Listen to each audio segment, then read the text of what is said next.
Begin your procedure by approximating the crown size that best fits the tooth. This is done by holding a crown up next to their existing tooth to gauge the proper size.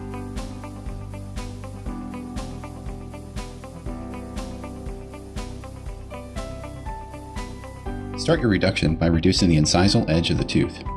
For this step, we recommend using a coarse grit wheel diamond burr. Using the adjacent teeth as points of reference, reduce the incisal edge 1 mm. Preparation is very similar to that of plain stainless steel crowns, but it requires slightly more tooth reduction. This increased reduction is necessary to properly fit an appropriately sized crown, making the restoration as natural looking as possible. Proper incisal reduction will allow the crowns to seat passively and subgingivally 1 to 2 mm. The next step is interproximal reduction. For this step, we recommend using a coarse grit, round end, tapered diamond burr. Reduce interproximally 1 mm following the contour of the natural tooth, remaining supragingival. By remaining supragingival, you will reduce trauma inflicted on the tissue and minimize bleeding.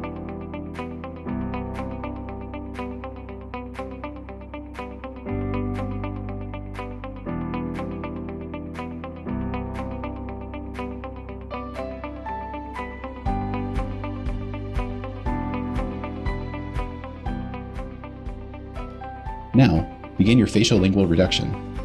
For this step, we recommend using a coarse grit, round end tapered diamond burr. You may find it useful to use a football-shaped diamond burr to remove the cingulum. Reduce the facial and lingual 1 mm, remaining supragingival.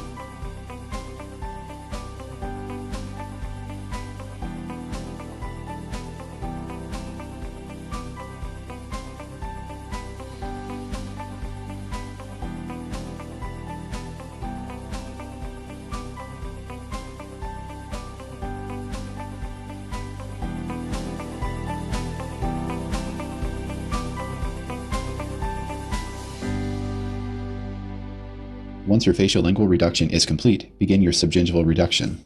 For this step, we recommend using a fine grit, flame-shaped diamond burr. Remove the chamfer margin by making several passes around the tooth to create a smooth, feathered margin. Doing so will reduce trauma to the tissue and minimize bleeding. Proper subgingival reduction will allow the crowns to seat passively and subgingivally 1 to 2 mm.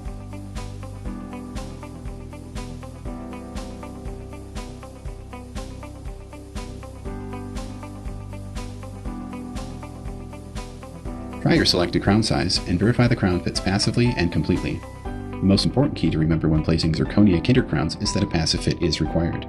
In other words, avoiding a snap fit is critical because it can create excessive pressure causing the zirconia structure to fracture. A passive fit allows the crown to slide on and off the preparation without any resistance.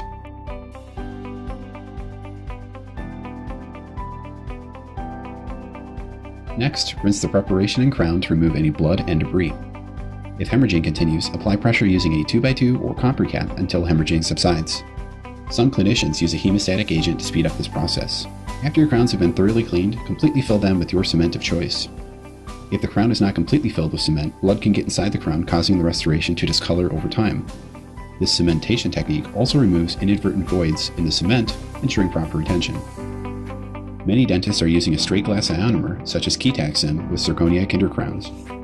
Using the powder liquid version, mix it slightly thicker than normal, which will allow the cement to cure quicker and bond better to the crown and tooth structure. Excess cement can be wiped away or rinsed off the facial to help you properly position the crowns. When seating multiple crowns, you should seat centrals first, then the laterals.